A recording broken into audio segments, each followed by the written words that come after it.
Hola, buenas tardes, buenos días, depende de dónde nos estén mirando. Sean todas y todos bienvenidos a esta nueva sesión de los webinarios OLACEF, que, como ustedes saben, hoy se están enfocando en los Objetivos de Desarrollo Sostenible de la Agenda 2030. El día de hoy miércoles, vamos a hablar de los desafíos de las energías renovables en Latinoamérica y el Caribe para reflejar un poco la experiencia de la OLACEF. ¿Por qué? Porque durante el último año, el Grupo de Trabajo de Obras Públicas de la OLACEF llevó adelante una auditoría coordinada para evaluar la infraestructura eléctrica de los países participantes. Esa auditoría se concluyó este año en un trabajo muy arduo que desarrolló el Tribunal de Cuentas de la Unión de Brasil, pero, como ustedes saben, estamos en pandemia, no hemos podido hacer una completa difusión de esta auditoría de los resultados como estábamos acostumbrados, ir a las Naciones Unidas o qué sé yo. Hoy día no podemos, entonces hoy día ustedes van a tener la exclusividad de conocer los principales hallazgos y resultados de esta auditoría coordinada, para también hablar de los desafíos que las energías renovables significan para nuestro continente en términos generales, y más hoy, en el contexto post-pandemia, que el mundo absolutamente va a cambiar, o ya cambió, podríamos decir. Para eso, entonces, los quiero dejar con dos súper tremendos invitados. Ambos invitados falan portugués, pero a pesar de que el portugués es una de las lenguas oficiales de la OLACEF, como la mayoría de nuestro público es de habla castellana, no se preocupen que el webinario va a ser en castellano. Y para partir entonces, los quiero dejar con Arlene Costa Nascimento. Arlene es la directora de la Secretaría de Fiscalización de Infraestructura de Energía Eléctrica, la CENINFRA Eléctrica, en el Tribunal de Cuentas de la Unión en Brasil. Es auditora del Tribunal de Cuentas y está dedicada al control externo del sector eléctrico en el país hace más de 10 años, así que sabe todo el sistema en detalle. Ella ha tenido experiencia también en regulación del uso de recursos hídricos, en la Agencia Nacional de Recursos Hídricos en Brasil. En el TCU, ella es responsable por la supervisión de auditorías en políticas públicas de energía eléctrica y su regulación. Arlene es bachiller en energía civil y máster en tecnología ambiental y recursos hídricos por la Universidad de Brasilia. También hizo un programa de MBA en mercados de capitales y administración financiera en la Fundación Getulio Vargas, muy buena universidad porque yo también estudié ahí, y en el programa Minerva en la George Washington University School of Business. Así que con ese currículum, ¿qué más les puedo decir? Arlene, bienvenida, muchas gracias. Adelante, por favor. Buenas tardes a todos, buen día, dependiendo de donde esté. Gracias por la bienvenida, Osvaldo.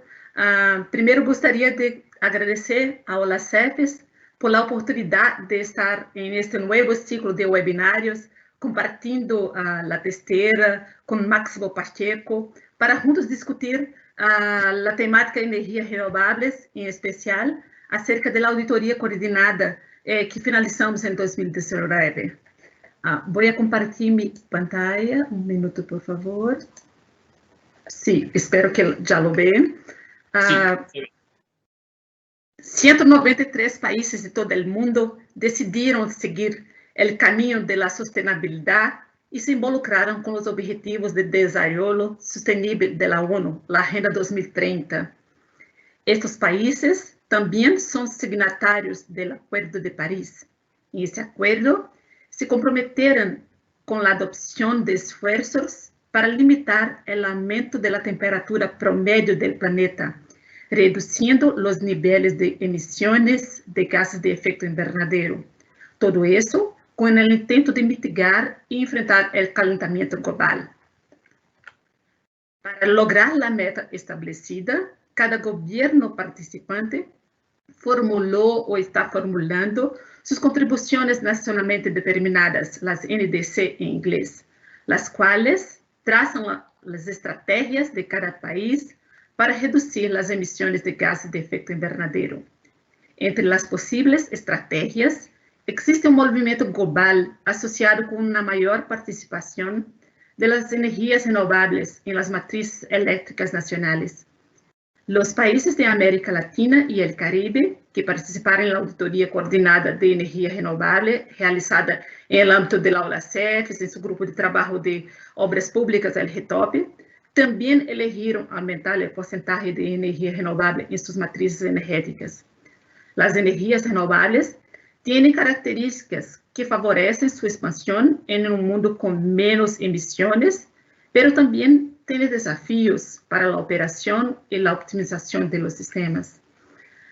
Las AFS no son responsables de tomar decisiones públicas, pero tienen el rol de apoyar a los gobiernos para lograr las elecciones que han hecho de manera consistente.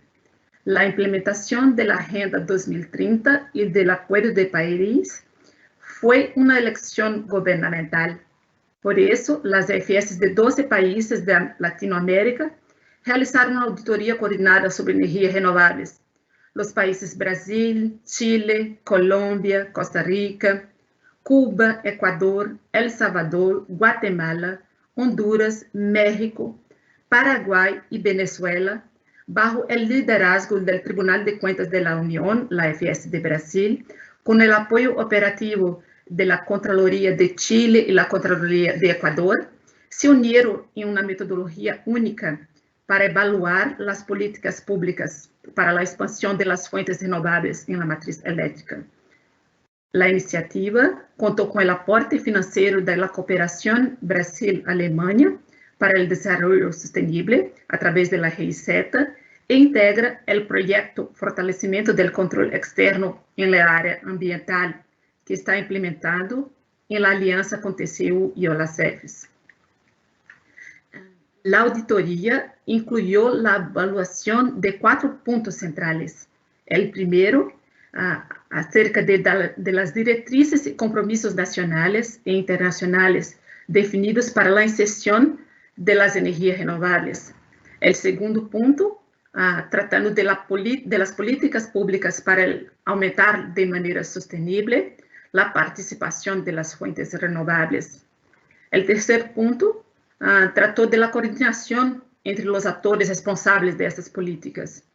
Y el cuarto, y no menos importante, instrumentos o estrategias para adaptar el sector eléctrico a las características de las energías renovables para garantizar el acceso a energía confiable, sostenible y precios asequibles. Los países que participaron en la auditoría han instalado una capacidad de energía renovable superior a 213 gigawatts.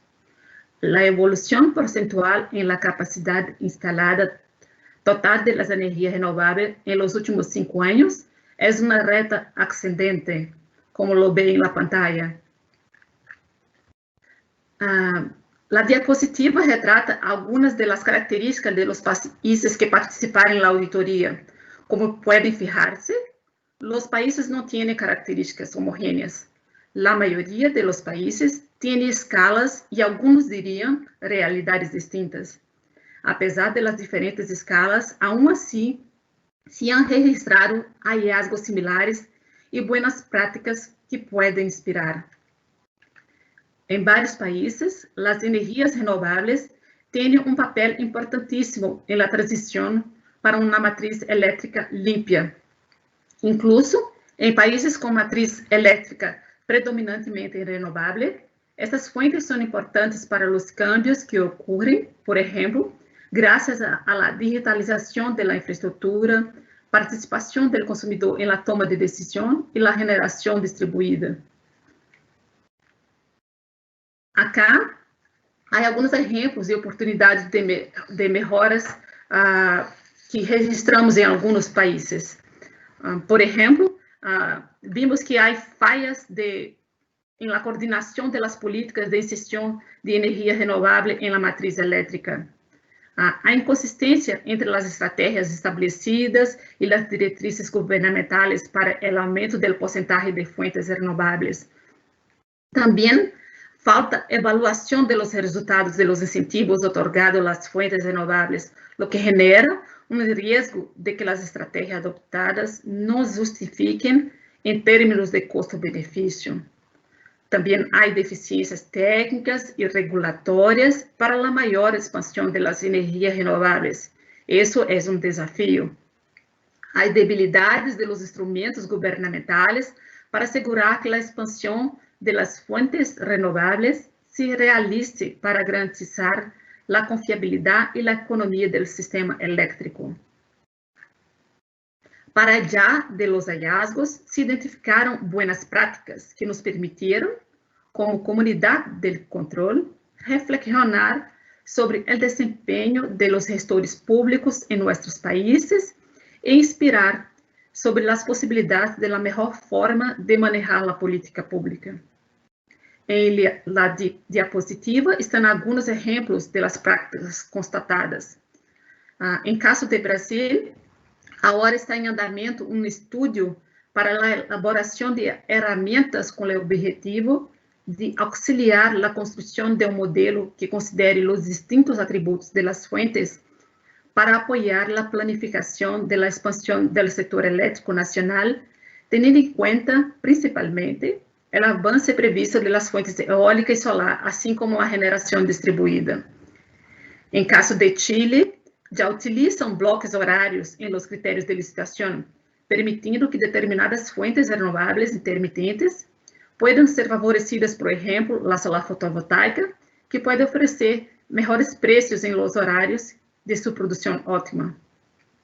Em caso de México, já se utilizam indicadores para o aumento do almacenamento de energia com baterias para minimizar efeitos de intermitência em la estratégia nacional de expansão da oferta de eletricidade. E outro caso, o caso de Honduras, apresenta sistematicamente mecanismos de redução progressiva de incentivos concedidos a fontes renováveis, facilitando sua retirada e avaliação em caso de que sejam ineficientes. Hablé só de alguns exemplos, mas na pantalla e no reporte consolidado, há muito mais para explorar e inspirar. Também se identificam desafios importantes a alcançar em relação com o aumento das fontes renováveis em la matriz elétrica. Por exemplo, em Colômbia, existe uma meta governamental ambiciosa para a realidade do país, que em 2022 indica o incremento de 1.500 megawatts de fontes renováveis não convencionais. Em el caso de Guatemala, também tem um desafio interessante. A política energética nacional prevê que em 2027, o 80% da matriz elétrica estará composta por energias renováveis. Já em caso de Costa Rica, já existe bastante energia renovável em el sistema e agora necessitam otimizá-la. Esperamos que a identificação de lições, oportunidades de melhoras e boas práticas possam difundir-se para ajudar as entidades governamentais de cada país a tomar as melhores decisões em suas respectivas realidades, assim que as políticas públicas para o aumento de energias limpas sejam mais pertinentes, coerentes, eficientes e eficazes. Só para detalhar um pouco a trajetória do trabalho, é importante dizer que se ha levado a cabo de uma maneira absolutamente colaborativa, em la que, basando-se em técnicas de design thinking, se identificou uma matriz de planificação standard utilizada por cada FS. Hicimos rondas de discussão da matriz de planificação e da matriz de hallazgo com os equipos de fiscalização e também com a participação de expertos, además de um taller de boas práticas para compartilhar lo bueno e lo que necessita melhorar em um trabalho cooperativo como esse. Para apoiar a planificação da auditoria, também foi elaborado um benchmark internacional e se desenvolveram produtos de comunicação para difundir os resultados da auditoria com o apoio da REISETA.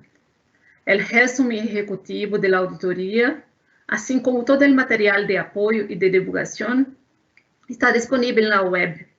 Para facilitar aceder à página da internet com todo o material, há na pantalla um código QR e a direção da página. A realização deste trabalho conjunto hizo posible el intercambio de datos e informações entre as FS participantes, permitiendo un diagnóstico del cuadro evolutivo de la expansión de fuentes renovables en el sector eléctrico. Esta evaluación propició la compilación de diversas lecciones, oportunidades de mejora y buenas prácticas que, al ser diseminadas, pueden auxiliar a las entidades gubernamentales de cada país a que tomen decisiones adecuadas a sus respectivas realidades. El aumento de las energías renovables puede significar la oferta de electricidad sin impactos ambientales importantes, así como un mayor acceso a la energía eléctrica para las poblaciones involucradas. Finalmente, la acción conjunta de los países miembros de las CEFs puede servir de ejemplo para llevar a cabo auditorías coordinadas por otras FS, ya que la mitigación de los efectos del cambio climático es un tema transnacional que requiere el esfuerzo conjunto de la comunidad internacional. Quero minha apresentação por acá para ter tempo para os debates. Gracias. Muchas gracias, Arlene. Súper clara tu exposición. Muy bueno tu castellano. Felicitaciones. Ya estamos recibiendo preguntas. Los invitamos, ustedes saben, al lado derecho del sistema de comunicación que tenemos. Hay un panel donde pueden ir haciendo sus preguntas. Ya hemos recibido algunas, así que al final se las vamos a estar haciendo a los panelistas. Así que bueno, continuamos entonces con nuestro webinario y ahora me toca presentar a don Máximo Pacheco. Él es licenciado en Ciencias Económicas y Administrativas e ingeniero comercial de la Universidad de Chile. En su trayectoria profesional destaca su desempeño como gerente general de Leasing Andino, vicepresidente ejecutivo de operaciones de Codelco, que es la mayor empresa minera que hay aquí en Chile, y vicepresidente ejecutivo de Carter Holt Harvey. Fue Senior Vice President del International Paper. Entre el 2003 y 2009 se desempeñó como presidente para Latinoamérica y posteriormente presidente para Europa, Oriente Medio, África y Rusia. Además, ha participado de diversos directorios de empresas en Chile, Europa, Nueva Zelanda y Rusia. Entre el año 2014 se desempeñó como ministro de la expresidenta Michelle Bachelet. Universidad. No.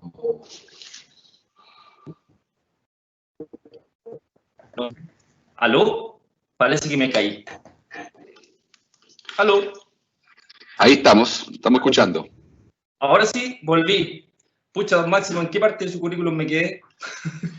Que había sido ministro. Había sido ministro. Efectivamente, entonces fue ministro de Energía durante el gobierno de la expresidenta Bachelet y actualmente es académico de la Escuela de Gobierno de la Pontificia Universidad Católica de Chile y director consejero del DUOC-UC. Don Máximo, muchas gracias por su apoyo, por estar hoy día con nosotros. Bienvenido, adelante. Bueno, muy buenos días. Muy buenos días a todas, a todos. Felicito a OLACEF por esta iniciativa y también agradezco la invitación y la oportunidad. Creo que el propósito de hacerle seguimiento a las políticas públicas en energías renovables es algo que tiene enorme valor en el mundo que estamos viviendo hoy. Un mundo lleno de cambios, de incertidumbre, de transformaciones. Y si yo tuviese que decir cuáles son como las principales 3 transformaciones que estamos viviendo, diría en primer lugar el cambio geopolítico que está ocurriendo dado por la tensión que existe entre China y Estados Unidos y el impacto que eso tiene no solamente en el comercio, sino que también en la vida de nuestro planeta. El segundo gran cambio y transformación es la revolución tecnológica que está impactando nuestra vida de manera cotidiana. No necesito explicarlo en esta época de pandemia y de encierro, pero también impactando las relaciones de precios, capital y del trabajo. Finalmente, la tercera gran transformación, en mi modo de ver, es el cambio climático. Y obviamente me voy a concentrar en esa tercera transformación y cómo ella está haciendo de alguna manera que el mundo sea hoy día un mundo más eléctrico, un mundo que necesita y demanda de manera urgente energía verde, finalmente porque estamos comenzando a vivir los días del cierre de la era de la energía fósil. En este contexto de cambios y transformaciones, ese paradigma con que se inició el milenio, el año 2000, que hablaba de estados pequeños, de mercados libres y de fronteras abiertas, fue brutalmente cuestionado a partir del ataque a las Torres Gemelas el año 2001, la crisis subprime el 2008 y hoy día la pandemia. En solo 20 años hemos vivido 3 crisis profundas que cuestionan ese paradigma y comienzan a construir un nuevo paradigma, donde ya no se habla de Estado pequeño, sino de Estado robusto, no se habla de mercados libres, sino que de mercados regulados, y las fronteras parecen estar cada día menos abiertas. En ese contexto es que hoy hablamos con naturalidad y con fluidez del caso de energía y el nuevo rol del Estado. Y aquí quiero hacer algunas reflexiones. Primero, parece discutido de que energía se transforma hoy en una política de Estado, más allá del gobierno de turno, y por eso es que tiene tanto valor esta auditoría, porque permite hacerle seguimiento a las políticas públicas para que de esa manera ellas puedan hacer su aporte a través de la continuidad de la política pública. La segunda reflexión es que el rol del Estado queda cada vez más claro en su responsabilidad de conducir la construcción de una visión que necesitamos como sociedad de dónde queremos llegar. Y esa visión se transforma en agenda, en hoja de ruta, a través de un esfuerzo de alinear, orientar y convocar para construir una agenda de largo plazo. En el caso de Chile, ese ejercicio se llamó Energía 2050. Es una estrategia que convocó a los distintos actores y que finalmente todos juntos fuimos capaces de construir esa estrategia. Hoy hago un llamado de atención a que esa estrategia, que había que revisarla cada 3 años, debió haber sido revisada a fines del año pasado, 2019. Eso no se hizo y obviamente creo que es el momento de llamar la atención de las autoridades y del Estado, de la importancia que tiene que ese ejercicio se haga de manera participativa y se concrete. Creo que para la construcción de esa visión, la cooperación público-privada, el aporte del mundo académico y por sobre todo el diálogo y participación que se necesita con la sociedad y con los distintos actores para que las políticas públicas tengan legitimidad. Y en esto también quiero hacer un comentario. A mí me parece que las consultas que se plantean respecto de proyectos son cada día más claramente consultas vinculantes, especialmente en territorios donde están radicados pueblos originarios con su cosmovisión, y hacen que esta consulta se vaya cada día moviendo más hacia el carácter de vinculante, porque el sector privado aparece cada día más sensible a este tema, pero además menos dispuesto a correr el riesgo de la sostenibilidad de sus proyectos, porque estos no se inserten de manera armónica con las comunidades y su territorio. El tercer comentario es que estamos viviendo y vamos a seguir viviendo una creciente electrificación. Y eso obviamente genera una presión de precios al alza por el aumento de la demanda. ¿Cómo se enfrentan las alzas de precios? Yo creo que la forma más directa y más permanente y clara de hacerlo es trayendo competencia a los mercados. La experiencia de Chile muestra eso, muestra que cuando generamos mecanismos para que llegaran nuevos actores, nuevas tecnologías y se pudiera hacer nuevos desarrollos tecnológicos, los precios comenzaron a caer. Es responsabilidad del Estado impulsar la competencia en los mercados. y eso va a ayudar a enfrentar las alzas de precios que vamos a vivir.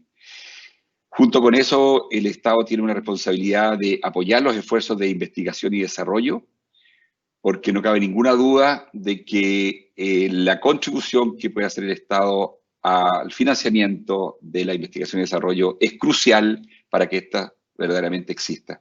Y en esta materia quiero también hacer un llamado de atención, porque en el caso de Chile tenemos 200 millones de dólares que todavía están depositados en una cuenta bancaria, de recursos que provienen de un acuerdo con una empresa privada para financiar investigación y desarrollo, y aún esos recursos no se asignan a los proyectos de investigación y desarrollo que deben asignarse. La Corfo nos ha señalado una vez más que ahora sí, en agosto del próximo año, de este año, perdón, esos recursos se van a destinar a investigación y desarrollo para justamente tener más energía renovable. Creo que los complejos energía y agua son cada día más claramente sinérgicos, generan una relación de sinergia. El mundo tiene un impacto tremendo en el agua y hoy día conseguir agua a través de procesos de desalación o a través de otros proyectos, justamente se hace con energía eléctrica. Un cuarto comentario que quiero hacer es el relacionado con la fundamental importancia que tiene la transmisión eléctrica para el desarrollo de las energías renovables. Hoy día, en nuestro país y en varios países de la región, la transmisión eléctrica, la falta de planificación en esta área, la falta de desarrollo de nuevos proyectos en esta área, se ha constituido en un cuello de botella para las energías renovables. Y en esto tenemos que ser muy claros, muy conscientes de que hay una prioridad para el Estado y sus instituciones. Un quinto comentario es el rol del Estado para asegurar el desarrollo con protección ambiental. Sabemos que el mercado es ciego en relación a la protección del medio ambiente. Esto claramente se hace a través de la política pública, a través de la regulación, y hoy día en el mundo post-pandemia tenemos que asumir que va a ser cada día más así. Más allá de la tentación que puede ocurrir porque acelerar la recuperación económica, esta recuperación económica que necesitamos post-pandemia no puede hacerse a costa del medio ambiente. Y por lo tanto vamos a necesitar sacar las conclusiones de lo que ha sido esta pandemia y su impacto en las políticas de protección del desarrollo con cuidado del medio ambiente. Tenemos además un enorme esfuerzo que hacer en el campo de la descarbonización, transformar nuestra matriz energética de una matriz fósil a una matriz renovable, obliga a hacer un proceso de reconversión que tiene que ser justo y que eso tiene un enorme trabajo de elaboración de compromisos y de diálogo. Un sexto comentario se refiere a la integración regional de nuestro sistema eléctrico. Por razones que no voy a explicar ni que tal vez pueda explicar, Sudamérica debe ser la región del mundo menos integrada desde el punto de vista eléctrico. Y entonces nosotros necesitamos poner en el centro de nuestra discusión cómo construimos más integración eléctrica de la región, porque no cabe ninguna duda de que nuestras energías renovables son complementarias y el intercambio que se puede producir entre los países de la región genera un enorme bienestar y riqueza a la economía que no podemos desatender. Un séptimo comentario se refiere al rol del Estado en el acceso a la información. Un sector donde es muy intensivo en capital, donde hay muchos proyectos que tienen que instalarse en los territorios, requiere que haya buena información para poner término a la asimetría de información que existe entre las empresas privadas que desarrollan la infraestructura y las comunidades. Hay una asimetría de información que dificulta el diálogo y dificulta el acuerdo. Y aquí el Estado tiene una responsabilidad. El Estado tiene que también ser consciente de que debe representar el bien común y no dejarse capturar por intereses comerciales o por intereses corporativos que muchas veces van en contra del interés de la sociedad y van en contra del bien común. Y por lo tanto, el desafío de la autoridad es hacer política pública con un Estado que represente el bien común y no se deje capturar por intereses comerciales o corporativos. Para ello es fundamental también resolver bien el tema del financiamiento del lobby. Un octavo comentario es el enorme desafío que tiene la tarea pendiente de hacer un buen ordenamiento territorial.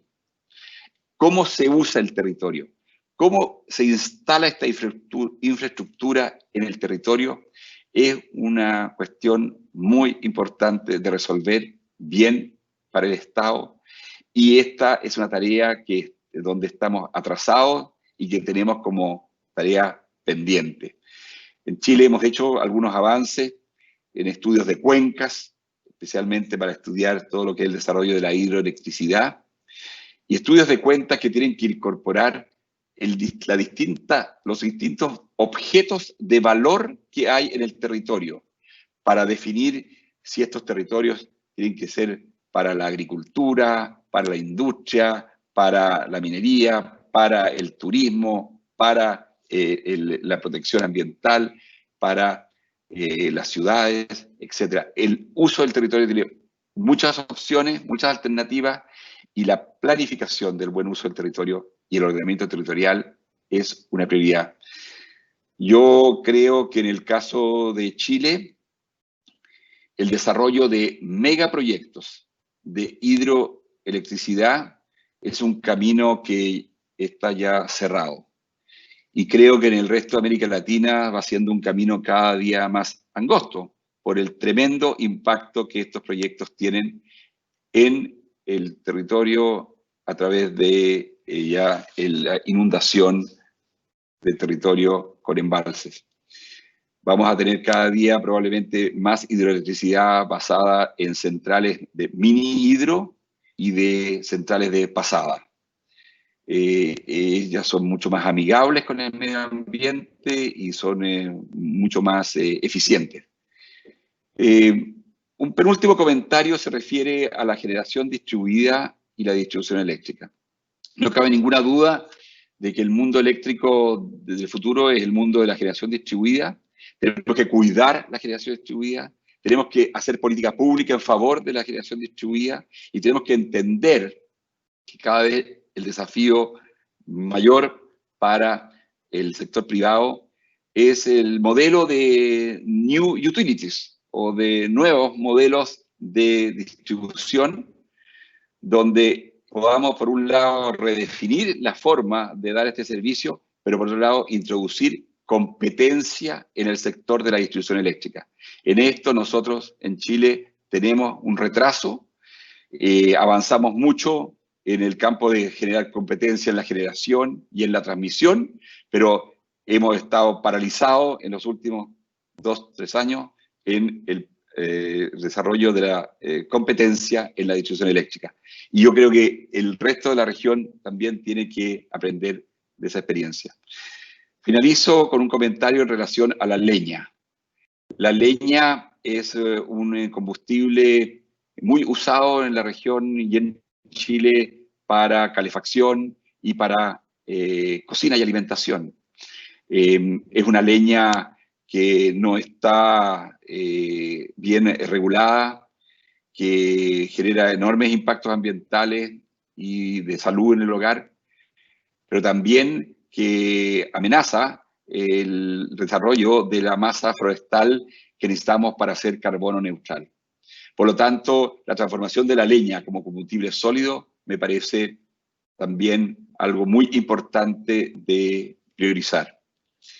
Valoro este trabajo que está haciendo OLACEF y que ha hecho OLACEF, está terminando OLACEF, porque es un llamado a atención a que la política pública que tiene valor es aquella que se ejecuta, aquella que hace que las cosas diseñadas en la política pública se hagan y se hagan bien.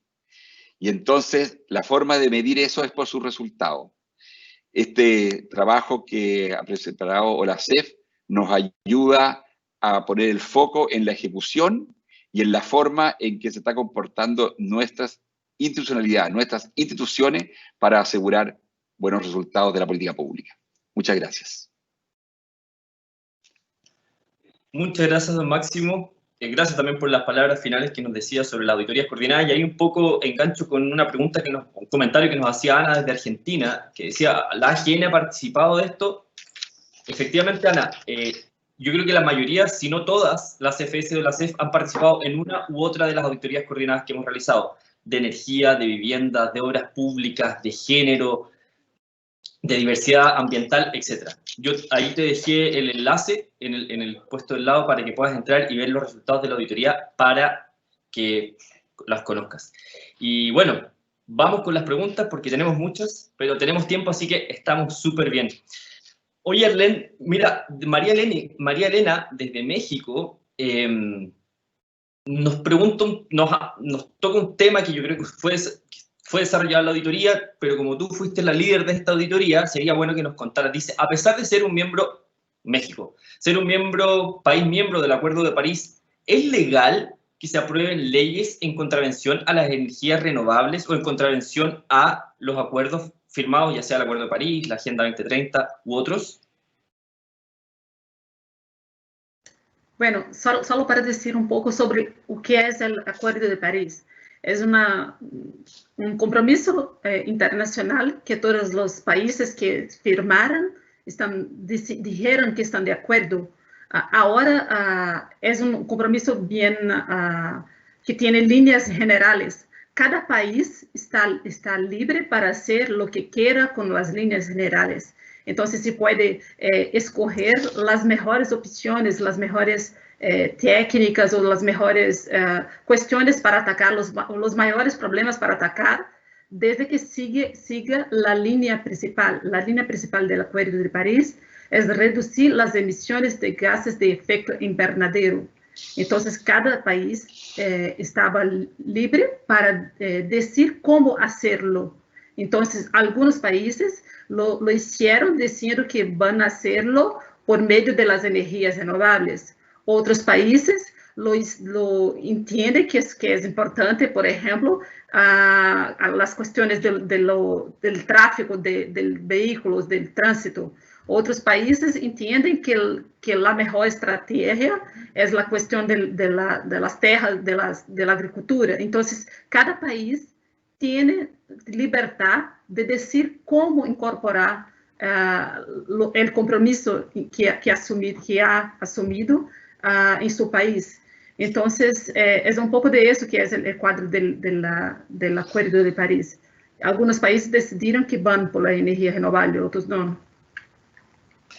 Gracias, Arlen. Sí, qué bueno que tocas ese tema también y lo desarrollas, porque nos ha tocado en varios webinarios que la gente dice, bueno, pero ¿por qué el gobierno va contra lo que firmó en un acuerdo internacional? Bueno, eso habría que preguntárselo a los gobiernos. Pasa a veces, y para eso está, por una parte, el control externo que ejerce las entidades fiscalizadoras, y por otro, el control social que tenemos que ejercer todas y todos los ciudadanos. Don Máximo, me agarro del penúltimo comentario que hizo a propósito de la leña, que yo sé que es súper atingente acá en Chile, pero desde Guatemala también nos están preguntando. Y Jorge nos dice, ¿qué estrategia, o conoce usted, o si nos puede un poco guiar, pueden utilizarse para minimizar el uso de la leña en nuestros países? Ya que, por lo menos en Guatemala, el uso es muy constante y provoca mucho daño a la naturaleza. Bueno, yo pienso que un primer paso es declarar a la leña como combustible sólido. Eso permite que efectivamente exista un uso regulado de la leña. Es decir, uno necesita en primer lugar establecer cuáles son los estándares de humedad que la leña puede tener. Porque la experiencia de muchos países de Latinoamérica, lo que se usa es leña verde, leña que tiene un nivel, digamos, de humedad que la combustión genera enorme impacto ambiental y también, como decía, en el interior del hogar, especialmente la población infantil. Ahora, una vez que uno se va por el camino de legalmente normar la leña como combustible sólido, tiene que asumir que hay una enorme necesidad de apoyo a los sectores sociales que, por un lado, usan leña y, por otro lado, viven de la leña. Se necesita políticas de financiamiento para, por ejemplo, todos los productores de leña puedan secar su leña. Se necesita una fiscalización para que la leña no destruya el bosque nativo y no destruya zonas de alto valor ambiental patrimonial. Se necesita también una política de financiamiento para el uso del equipamiento que usa leña, porque en muchos casos la alta contaminación que se genera a partir de la leña tiene que ver con la mala combustión de equipos obsoletos o de tecnología muy retrasada, que tienen un enorme impacto ambiental. Entonces, no basta con hacer una ley que establezca la regulación de la leña, sino que hay que tener programas sociales y programas tecnológicos y programas de apoyo a los pequeños empresarios que justamente permita que esta reconversión y este uso de la leña como combustible sólido sea en base a lo que podemos llamar leña noble y no leña verde. Países desarrollados usan la leña y la usan en buenos equipamientos y también con características de humedad que no generan ese impacto ambiental. Pero eso es un requisito también de apoyo financiero a los hogares, a los productores y a la pequeña empresa especialmente. Efectivamente, muchas gracias, don Máximo. Oye, Arlene, voy a tratar de unir dos preguntas, una que nos hizo Beatriz y otra que nos hizo Wilson de Guatemala a propósito de auditoría. Por una parte nos dicen, ¿qué tipo de auditoría es más recomendable para revisar este tema? Y ahí nos puedes contar un poco, entrar levemente a la metodología que se utilizó en la que ustedes desarrollaron y cómo ven esto a futuro. ¿Existen planes de hacer algún seguimiento o si se conversó como parte de las discusiones y cómo se plantea, por ejemplo, lo que pasa en Colombia para el 2022 o Guatemala en el 2027, la EFS cumpla un papel relevante? Sí, gracias por la cuestión. Esta es una auditoría, las EFS tenían la oportunidad de escoger cómo tratar el tema. Nosotros trabajamos juntos, definimos una matriz de planeamiento básica, estándar, que todos podían utilizarse, pero podían adaptarse a su realidad.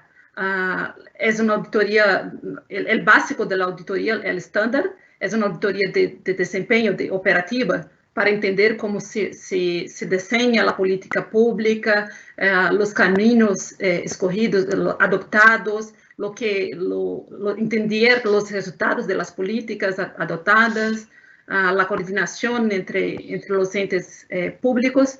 Pero las EFS podrían escoger si hacían solo eso o si farían más, si quisieran, podían aprofundizar en un tema y trabajar más que eso.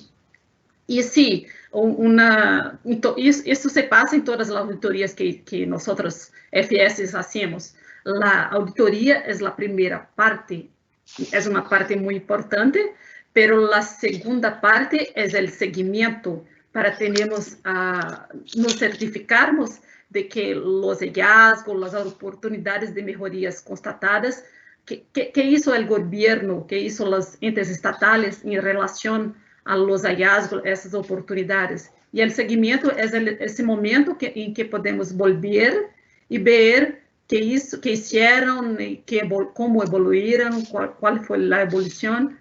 Entonces, sí, que precisamos volver y hacer el seguimiento. Cada país también tiene un paso distinto. Como nosotros tenemos distintos desafíos, distintas cuestiones, hay países que certamente necesitará hacer el seguimiento un año después de la auditoría, y hay países que necesitarán un poco más, depende del caso. Muchas gracias, Arlene. Ahí queda súper claro. Don Máximo Franklin, desde Chile, nos dice, ¿de qué manera el Estado puede promocionar el uso de la energía gestionada en cada hogar, la autogestión de energía o la autogeneración de energía en hogares o en comunidades? Entonces, ¿cómo el Estado puede promocionar el uso, la implementación de autogeneración para aportar a la red? Entendiendo la importancia que la autogeneración tiene para localidades donde no hay acceso a la red eléctrica. Bueno, existen algunos programas sociales que están en el Ministerio de Energía, que están en el Ministerio de Vivienda, y que justamente van en la dirección de apoyar tanto a hogares que están fuera de la red, como aquellos hogares que quieran tener su propio panel solar o su propio colector solar, uno para generar energía eléctrica, digamos, para la necesidad del hogar, y otro para el agua caliente, que se usa tanto en baño como cocina.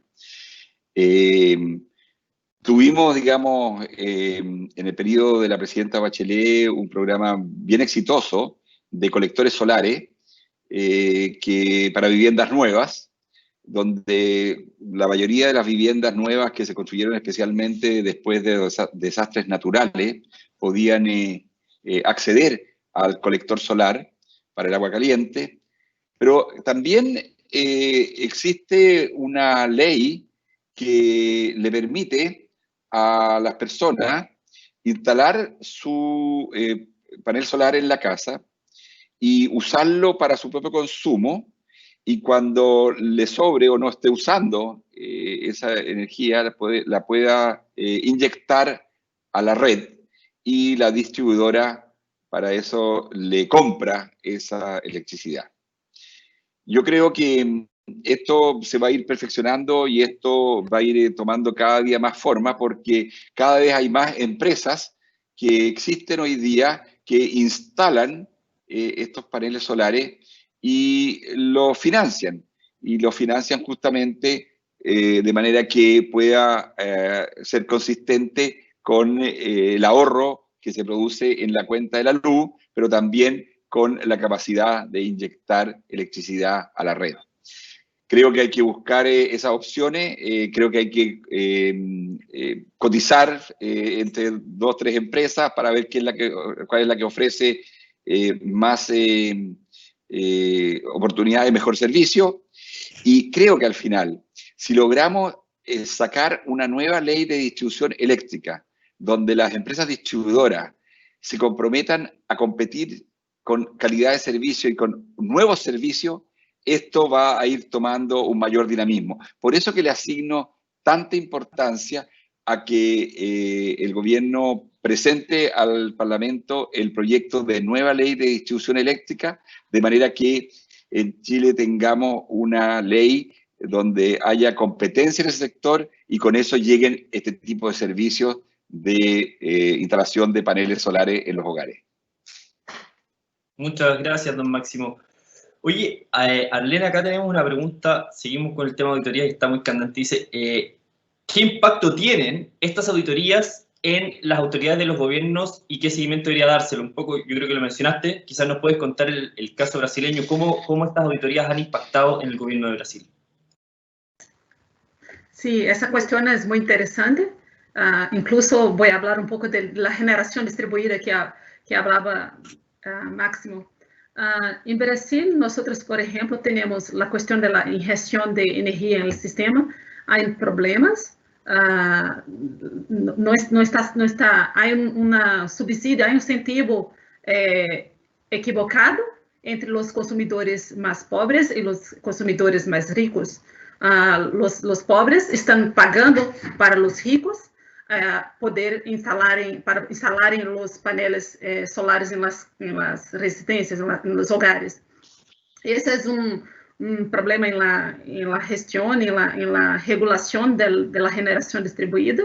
¿Y qué vimos en la auditoría? Vimos que no hay una directriz gubernamental estricta para la generación distribuida. El gobierno brasileño no dijo para qué quiere la generación distribuida. Si quiere la generación distribuida para que crezca en el país, o si quiere que la generación distribuida solo crezca un poco. Entonces, vimos que no tiene esa directriz exacta y la entidad reguladora hizo como que una política pública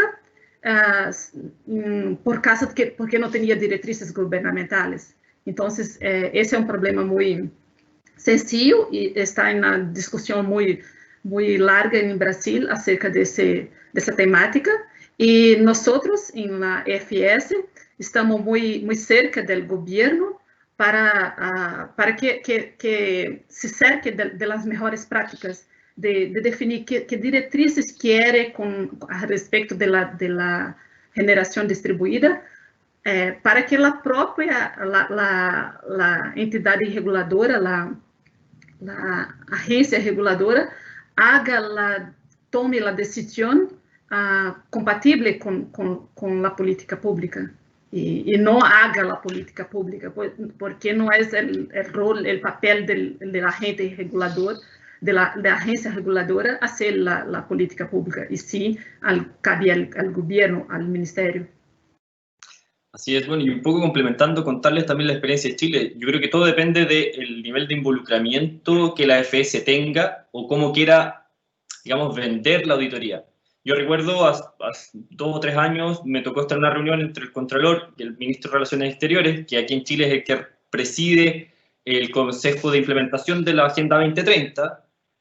El ministro quedó muy impactado con los resultados que se presentaron, pero creo que por primera vez vi los resultados muy claros de esa acción, digamos, de lobby por parte de la Contraloría respecto de su propio trabajo, y al poco tiempo, tanto el Ministerio de Relaciones Exteriores como el de Medio Ambiente, porque era una auditoría ambiental, y el de la mujer, porque también presentamos una auditoría de género, empezaron a mostrar y a mandarnos automáticamente, oye, mira, cumplimos esto.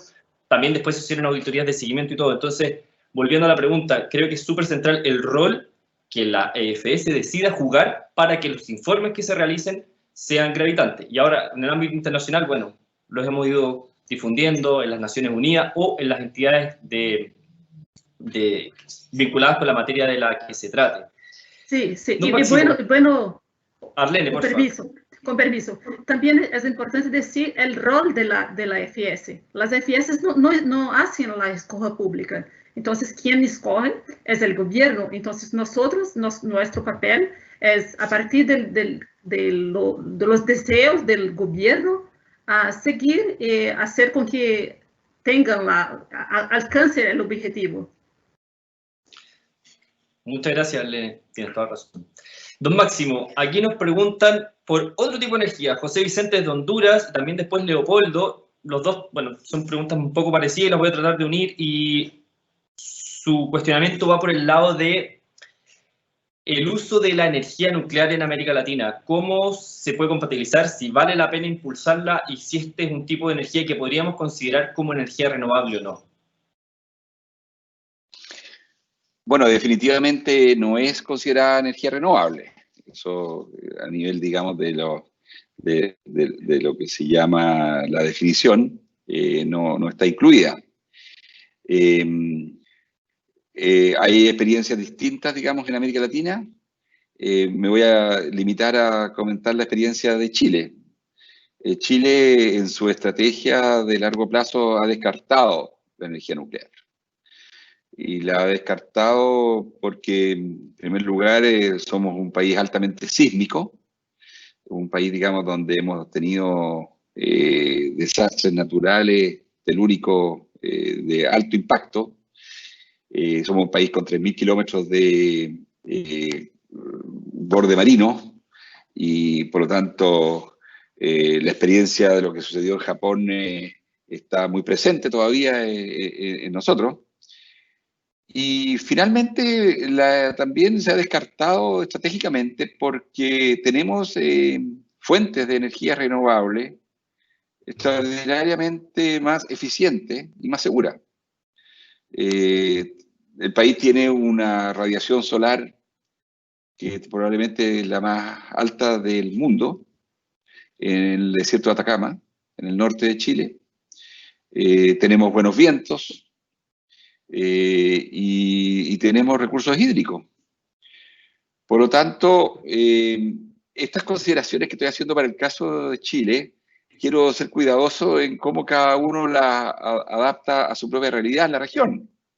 Pero a mí me parece que son elementos comunes que nos pueden llevar a que desde el punto de vista estratégico, la visión que tengamos como región para adelante es que probablemente vamos a desarrollar los proyectos de energías renovables y vamos a ir postergando el desarrollo de proyectos nucleares. Muchas gracias, don Máximo. Oye, Lene, me llama la atención, qué bueno que ha surgido, porque hay muchas preguntas sobre la metodología de auditoría.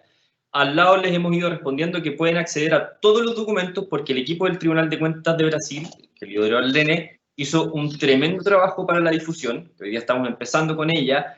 Hay una infografía, hay un resumen consolidado, hay el informe completo y otros materiales. Se los he ido poniendo en la fila del lado para que tengan acceso. Y ahí pueden acceder además también a los materiales de todas las auditorías coordinadas.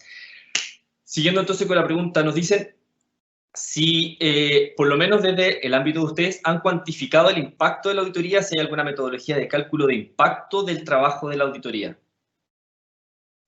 No, en esa fase no. Aún no hicimos la cuantificación del impacto. Teníamos que hacer cortes y elecciones de qué hacer y no nos fue posible hacerlo todo. Efectivamente, no se puede hacer todo. Sí, y aparte que muchas veces esta auditoría tenemos que hacer en el contexto de repente cooperación internacional y los cooperantes nos dicen, oye, pero queremos los resultados y hay que sacar los resultados de la auditoría y a veces vemos el impacto, pero el impacto se mide también a largo plazo, mediano plazo. ¿No? Esta auditoría, ¿cuándo la entregaron ustedes, Arlene? En marzo, creo, marzo, abril. Marzo. Claro, entonces para ver el impacto vamos a tener que esperar un poquito para ver qué pasa con los gobiernos, cómo reaccionan. Pero les vuelvo a contar, al costado derecho... Tenemos que volver en el seguimiento también. Así es, en el seguimiento ahí vamos a poder empezar a mirar qué pasa con los impactos. Efectivamente. Don Máximo, yo creo que usted en algún minuto lo mencionó, pero creo que vale la pena volver porque hay muchas preguntas, entre ellas Luz Beatriz desde Colombia dice, ¿cómo se refleja o cómo debería considerarse la participación de la opinión pública, la participación ciudadana y la opinión pública en la implementación de energías renovables en los países? Bueno, agradezco mucho esa pregunta, porque yo creo que está en el centro del diseño de una buena política pública.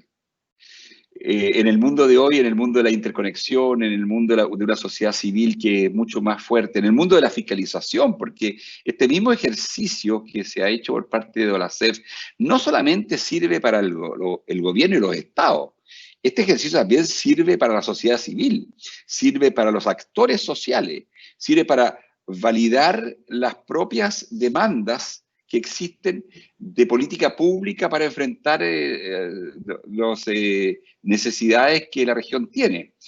Entonces, a mí me parece que un requisito fundamental de una buena política pública es su legitimidad. Cada vez más la gente que trabaja en política pública sabe que las buenas políticas públicas necesitan ser construidas con legitimidad social. Y eso supone diálogo, supone participación, supone interacción, supone información y supone un Estado garante de ese buen diálogo. Es muy importante por las asimetrías de información que yo comentaba y por el poder del lobby y por el tema, digamos, de la captura del Estado, el tema de la puerta giratoria, de que un día... alguien que está en el Estado al día siguiente aparece en la empresa privada. Entonces, todos estos elementos hacen que sea muy importante asignarle máxima prioridad a los procesos de diálogo y participación para construir políticas públicas con legitimidad social.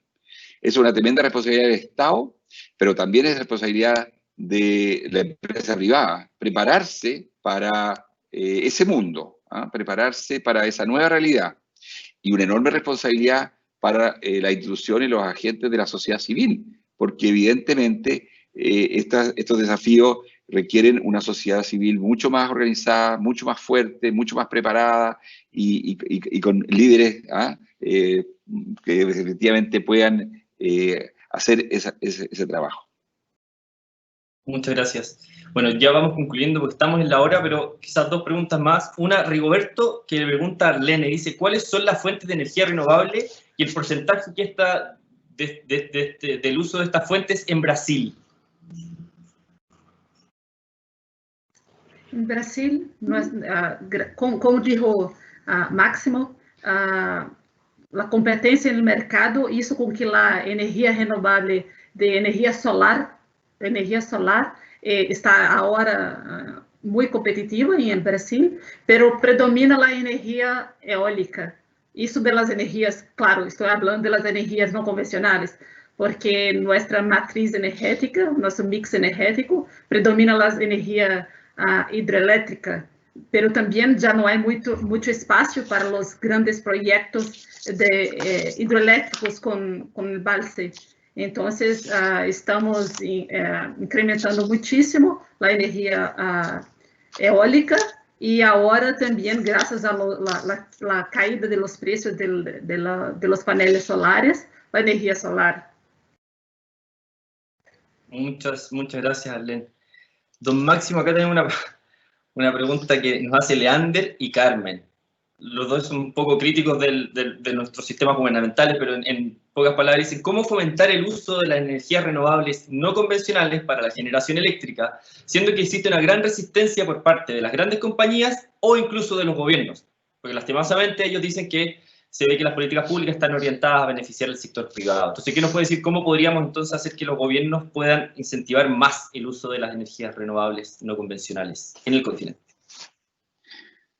Bueno, agradezco esa pregunta y evidentemente en un grupo tan grande como el que ha participado hoy día, que entiendo son más de 700 personas que nos están siguiendo en este debate, tiene que haber opiniones de distinto tipo y yo las valoro, ¿no?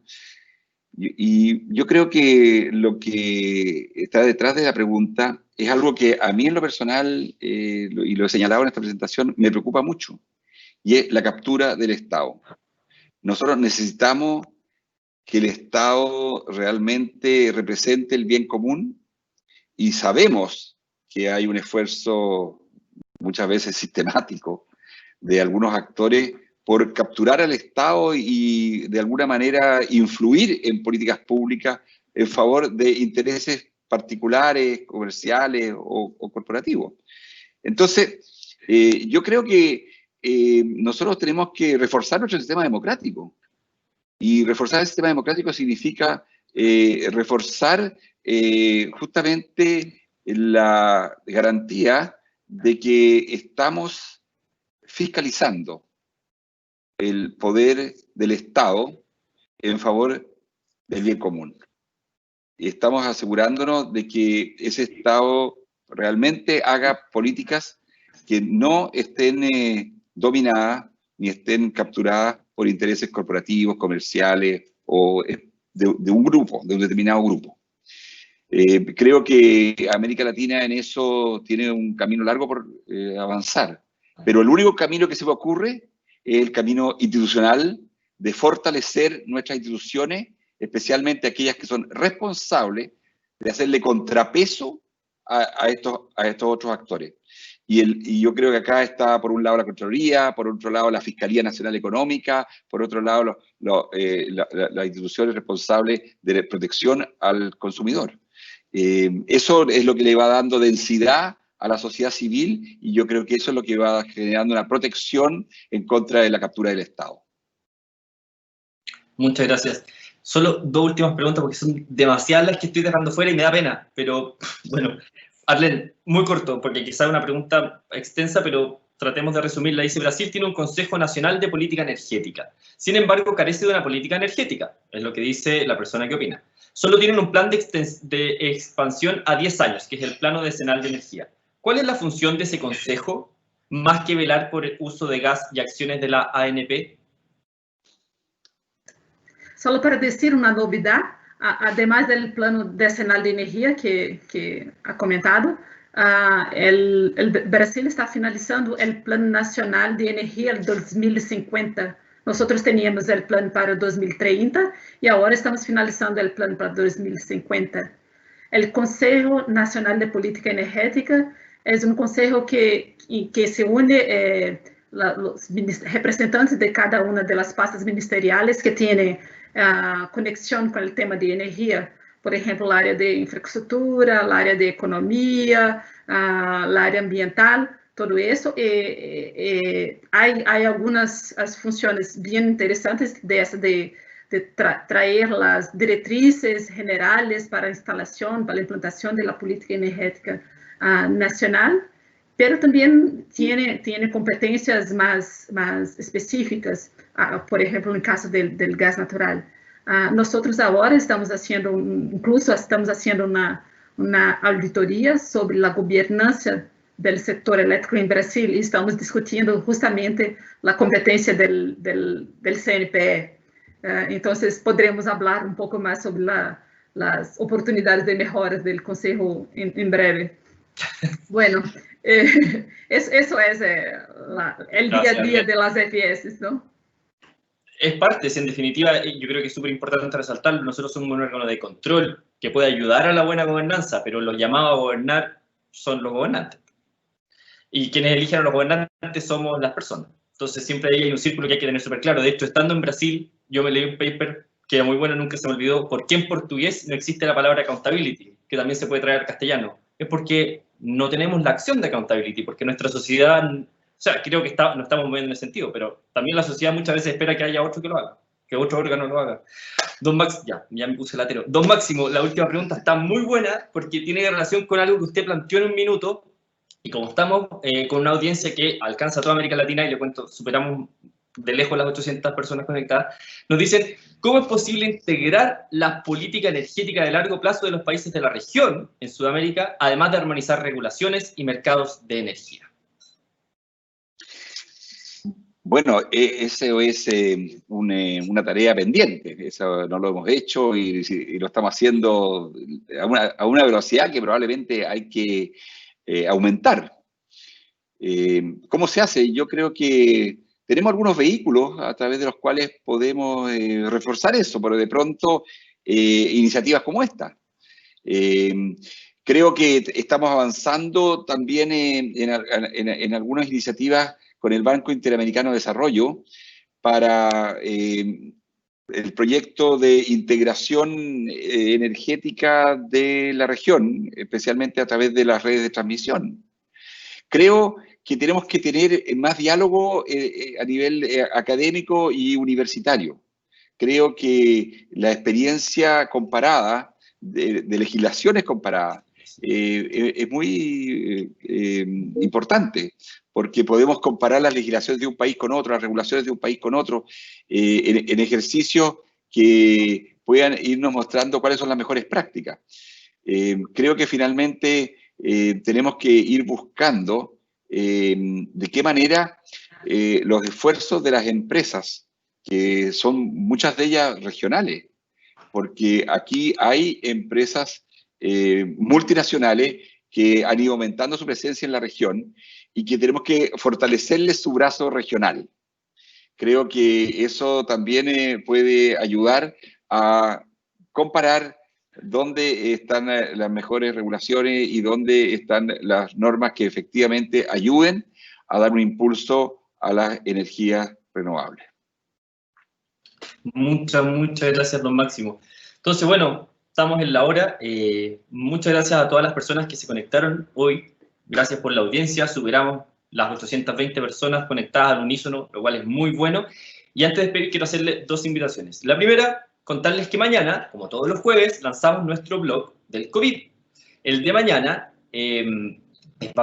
fue escrito por el ministro Augusto Nardes del Tribunal de Cuentas de la Unión de Brasil y nos presenta un trabajo del Comité de Creación de Capacidades que lidera el TCU en cuanto a las ventajas de utilizar las auditorías coordinadas como herramientas para combatir el COVID. Y ahí en su blog también presenta el manual de auditorías coordinadas de la OLACEF. Así que le va a servir mucho a quienes nos estaban conversando porque hubo muchas preguntas sobre auditorías, cómo trabajamos con la auditorías, cuáles son los procedimientos, están ahí. Lean nuestro blog de mañana que ahí se van a enterar. Y por último, dejarlos invitados para la próxima semana a la cuarta sesión de nuestro webinario Hola CEF, donde vamos a hablar de los desafíos de la gobernanza frente al COVID. Es un trabajo que está liderando la Comisión de Buena Gobernanza, así que vamos a tener al presidente de la Auditoría General de la Nación de Argentina y a Frederick Boehm de la OCDE. Así que, Arlene, don Máximo, muchas gracias por su participación. Estamos súper contentos. Lamentamos no haberles podido compartir todas las preguntas, pero de verdad no habríamos tenido que llegar hasta como las 4 de la tarde.